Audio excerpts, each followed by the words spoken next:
जे आहे घडलं ते सांगणं तर माझं काम आहे. त्याप्रमाणे पुढचा विषय असा झाला आमचा की अहो हे आरक्षण आहे, शेवटी आरक्षण आपण देऊ शकतो, कायदा करू शकतो, तो पुढे त्याचं काय होईल माहीत नाही. कोर्ट येतात, त्याच्यामध्ये लोक कोर्टात जातात, झालंच म्हणजे आता हायकोर्टात ते स्टँड झालं, पुढे गेलं ते, तो वेगळा मुद्दा. तर अशा वेळेला आपण फक्त आरक्षणावरती मराठा समाजाला सोडता कामा नये.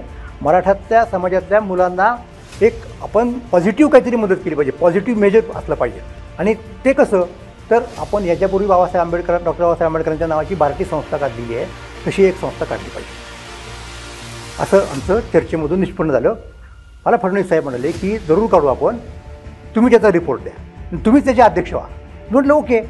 आणि आम्ही ती वर्षभरात अत्यंत एक्सपोनेन्शियल स्पीडनी आय टेल यू संस्था उभारली. इतक्या कमी वेळात इतकी चांगली संस्था उभारण्याचं तुम्हाला उदाहरण अख्ख्या भारतात सापडलं नाही. मग सैदी त्याच्यात कुठलाही आत्मगौरव नाही आणि त्याला सरकारने पूर्ण पाठिंबा दिला. त्यामुळं मला माहिती आहे कसं घडलं, काय घडलं, कुठे घडलं वगैरे.